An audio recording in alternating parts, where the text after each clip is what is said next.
Hi, everybody. I'm Natalie with Missouri Star Quilt Company. I am excited because today I'm taking over Tuesday Newsday. Haven't done this solo before. Had a good time with Misty last time, but today it's all me. So you guys get to learn all the fun things, but I am also joined by Annie and Hannah. Hey, from behind the scenes. Hello. Yeah, so Hannah is joining us because she's kind of going to be learning the ropes from Annie. Annie's moving out of state soon, so she won't be in person as often as we'd like her to be. But we're also excited for her to try like a new state, a new place to live, new friends.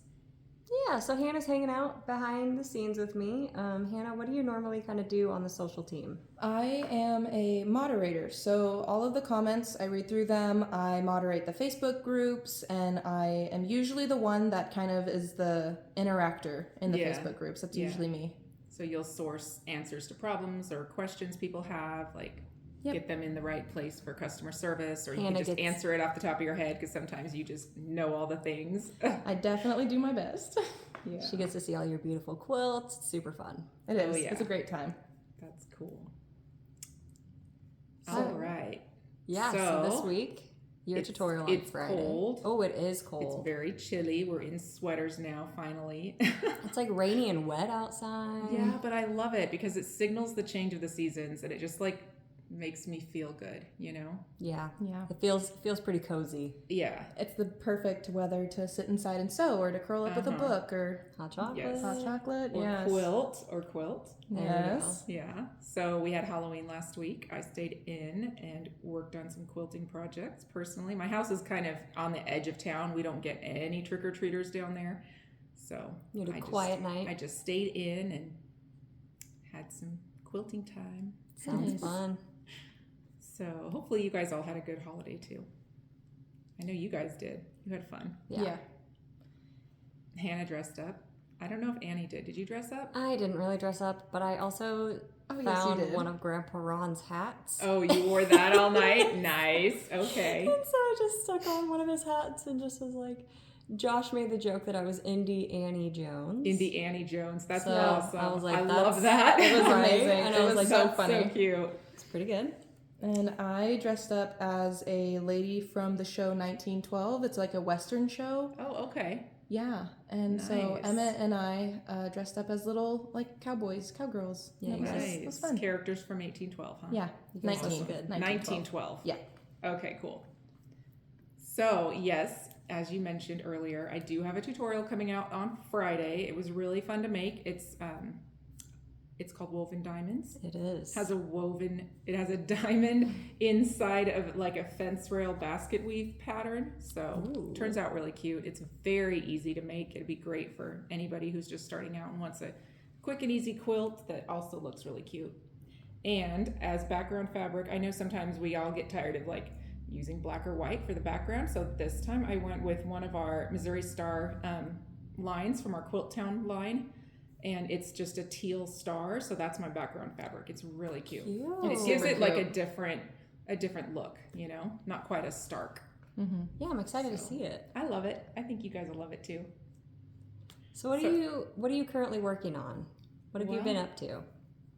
I mean, besides quilting, obviously, because that train never stops.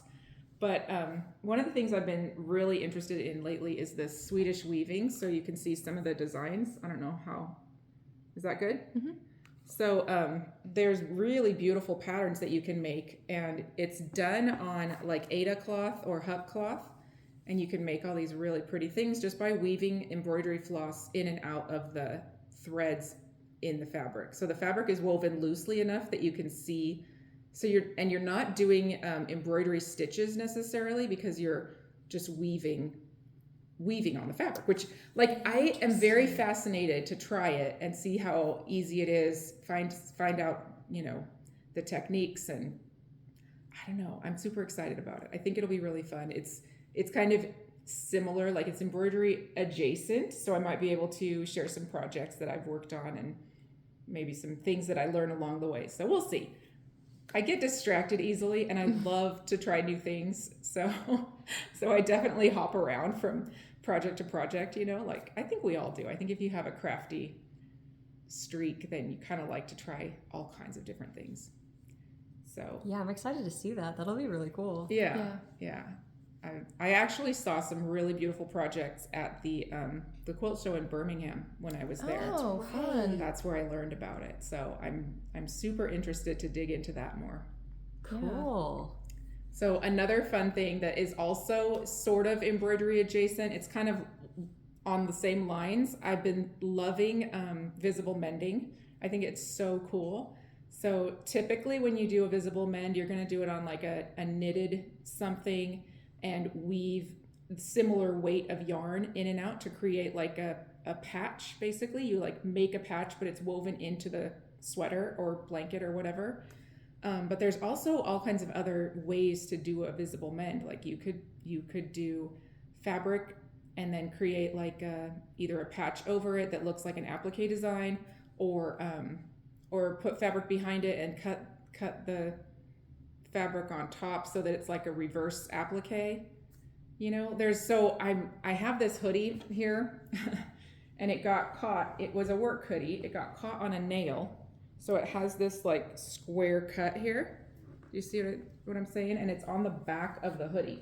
So I'm trying to decide what to do. And I'm wondering if maybe you guys will give me some advice, share me some opinions, or share your like visible mending stories, anything that might help me make a decision. Because typically I would just put stabilizer behind it and then sort of zigzag stitch over the lines and try to make it as invisible as possible. But right now I'm thinking I might be able to turn this into something really cute. And so I don't know, I'm kind of, trying out things and looking for ideas, basically. It looked like it was in a really cute spot too, like kind of on the shoulder. It is, yeah. It is. And so that would be like a really fun right for on like this. some. Yeah, it'll be right up here. And I thought like it could be kind of fun if I put like little patches of fabric so they look kind of like they're like spilling down, or I could make them into vines or bubbles or something. I mean, I don't know. I could also just put like some iron-on the quilting patches that we have. That could look really cute and just top stitch around it. Yeah. So I don't know. Cut that out into certain shapes too, right? You can trace out Pearl's paw. Oh yes, I could put paw prints on the back. That would be cute. Yeah. So, yes, if you have any suggestions. So yeah, I'm thinking that I might just wait and see what you guys suggest, and then maybe I'll pick one and do it and show you how it turns out.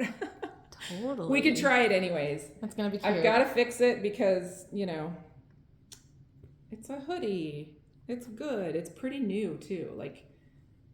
But I might take it away and make it not a work hoodie and make it a girly hoodie. I might take the front pocket off and stitch on like a quilted pocket. I think that might be really cute. We could talk about that a bit. So we'll see. It's just I get distracted easily. No, well, and it's fun to have just different, like, little smaller projects to do that don't take as much time as, say, maybe like a full quilt would. And they're so creative too. You get to really play with it because this is for you. It's not for anyone else. So you get to and I don't have to write a pattern for it. Yeah. Yes. But the other thing is it makes you use your brain differently when you're doing a different type of project, and I think that is helpful for brain exercise. You know what I mean? We don't want to just only do one thing all the time because then the rest of it gets kind of stagnant, I think. I don't know. Maybe I'm overthinking the thinking.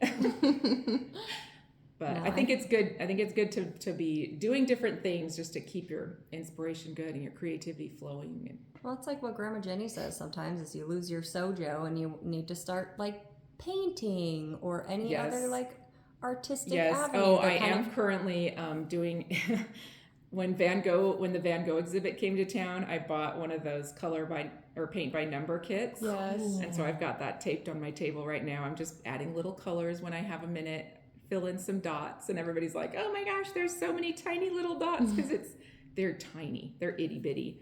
But I mean, one day at a time, I'll just add a few little dots of paint, and eventually I'll have something.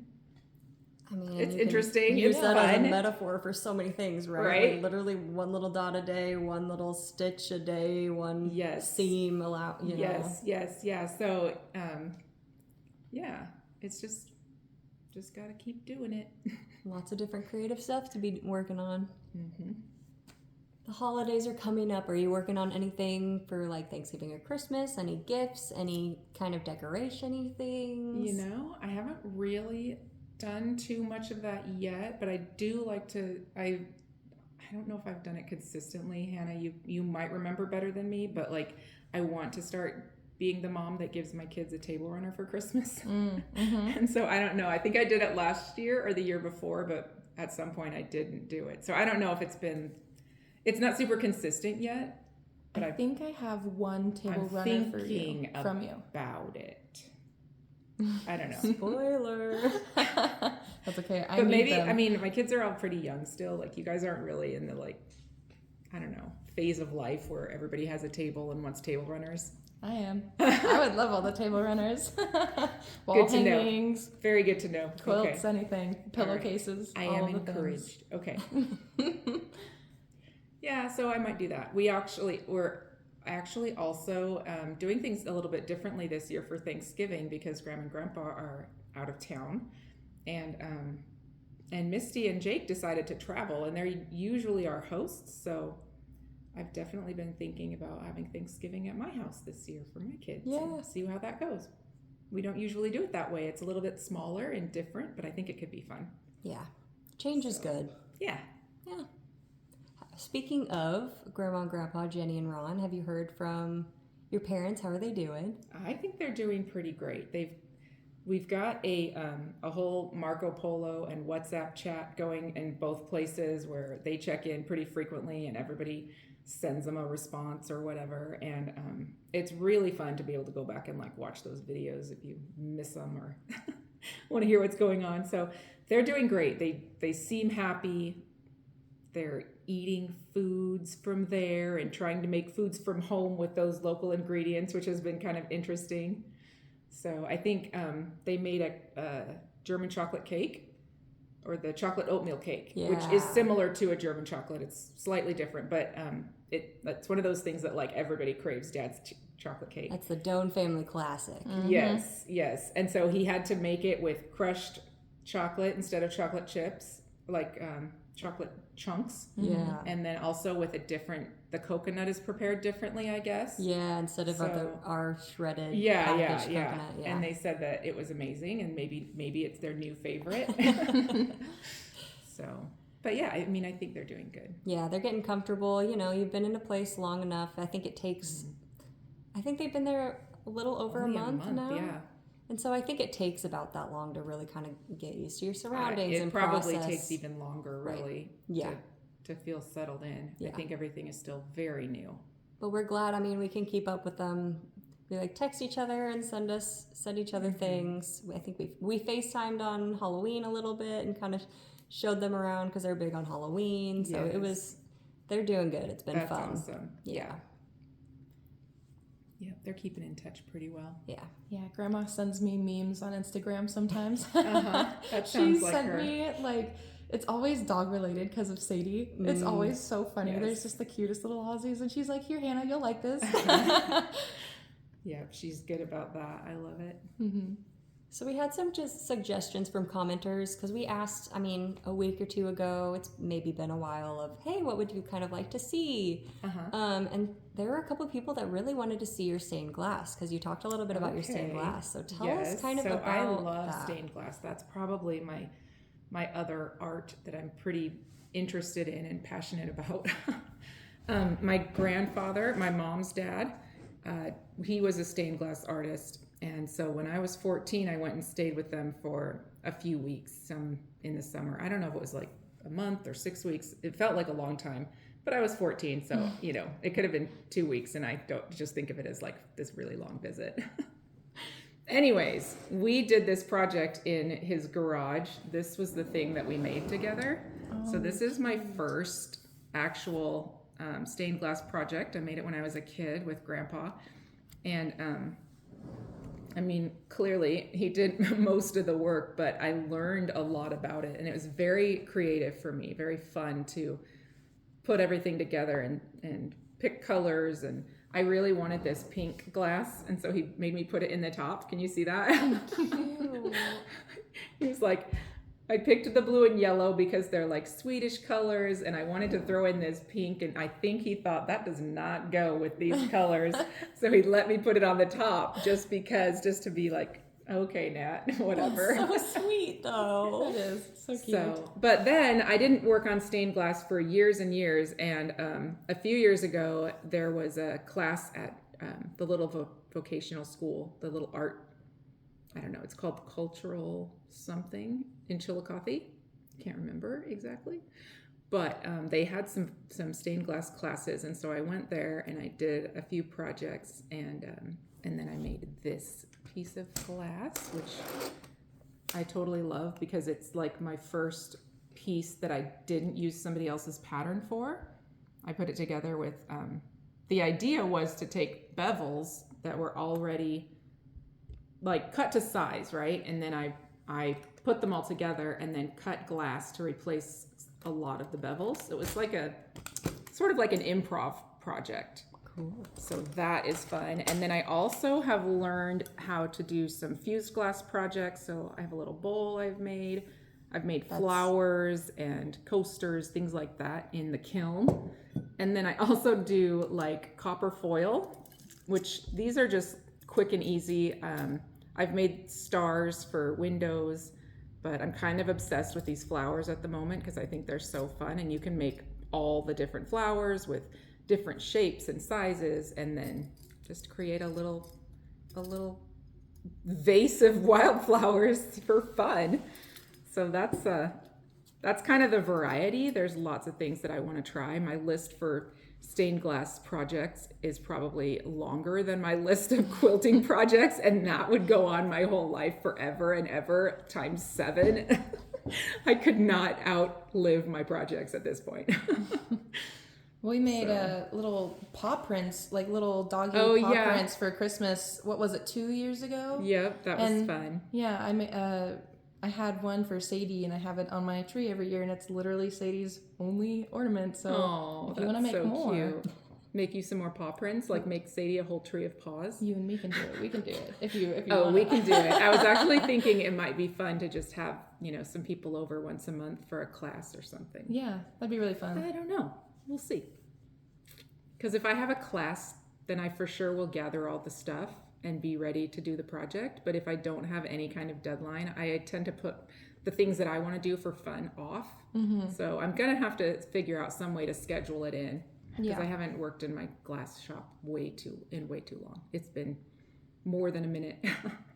Yeah, that's what I'm going to have to do with wood carving. Since Grandpa and I don't wood carve together anymore, I'm going to have to stick to my guns and pick a day to... Yeah, Grandpa went with me quite a few times to do stained glass. He loves it too. Yeah. That's something we've done together as well. He's a super creative guy. I really like doing those things with him. Yeah. We'll do them when they're back. Yeah. When they get back, we'll rope them into a lot of creative stuff. Be like, get over here. We haven't seen you in a long time. Every day will be a new project, a new medium. That's right. Welcome home. We will now occupy all of your time. We have a couple questions from commenters. All right. Awesome. What is the most useful tip in quilting you have ever been given? Okay.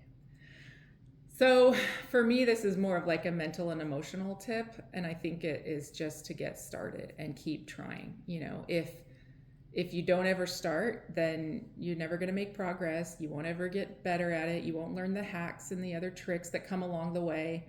I could say fresh tools, sharp blade, good fabric, all those things, but none of that is applicable unless you just get started and try. Don't be afraid.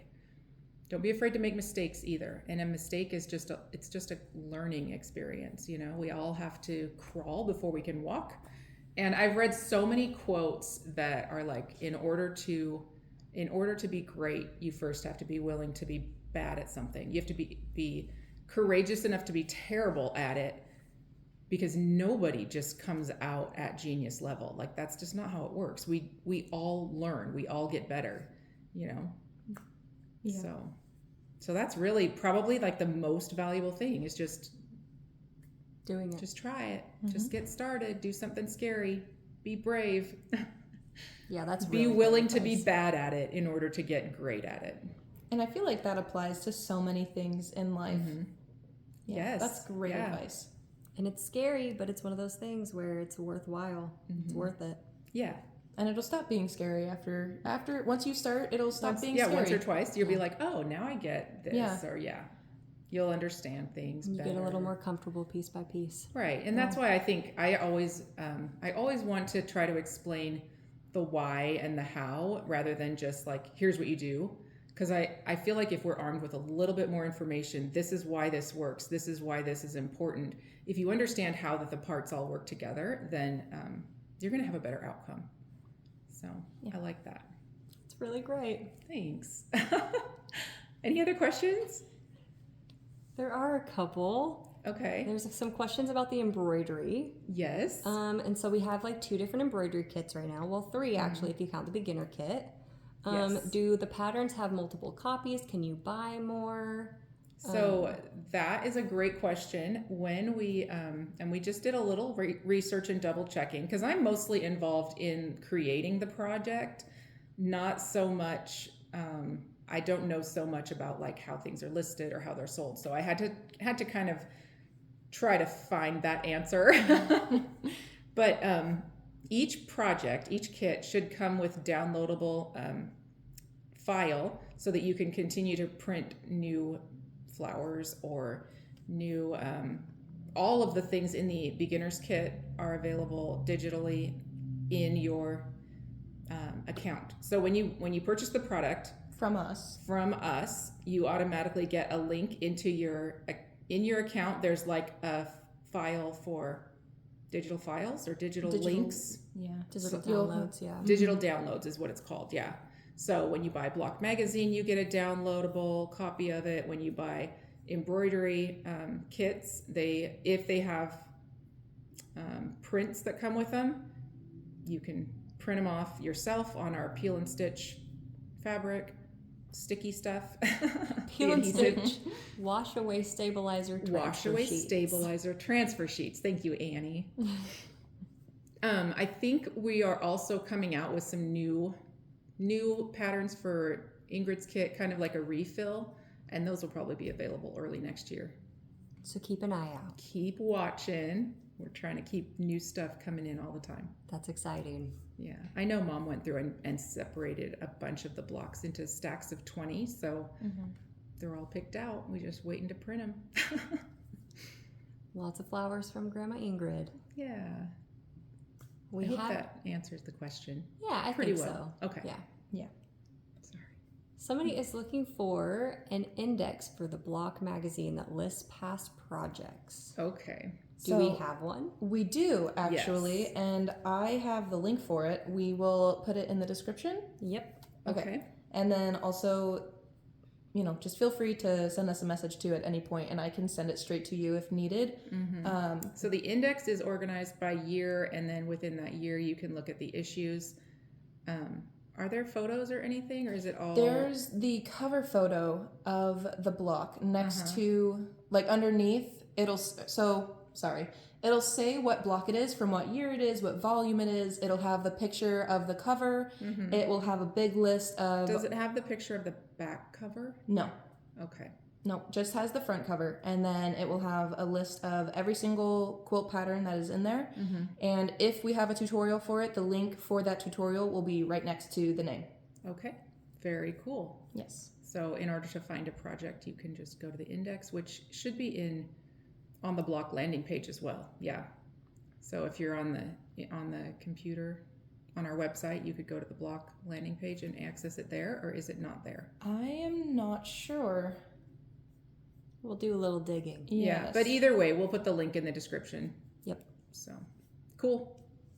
We have one kind of last question that's kind of around kind of Christmassy things. Yes, Christmas is coming. I can feel it in the air. So, someone is asking, how do I make stockings beautiful? Ah, okay. Well, that's kind of a personal opinion question. So the answer to that is really whatever you think is beautiful is what you need to look for. But that being said, there's lots of fun ways you can You can make stockings if you love to knit, knitting them or crocheting them. They're beautiful patterns for those. We obviously have some quilted patterns that are really fun. You can do things with half square triangles. I think big stitches would be really cute on stockings. That's it. And it's a small piece, so it's a great way to start like hand quilting or embroidery. I've added like cuddle cuffs to make it look like, a fuzzy little Santa boot kind of a thing. You can make them different shapes. You don't have to go by the shapes that you see. You could like make it long and skinny, or you could make it curvy like a sock or whatever. Like there's a bunch of different things you could do that way. But I would say, embellishments, pom-poms are cute. Really, whatever you find to be beautiful is going to be the best. Go with your gut. Go with what's important to you and what you like to see in your house.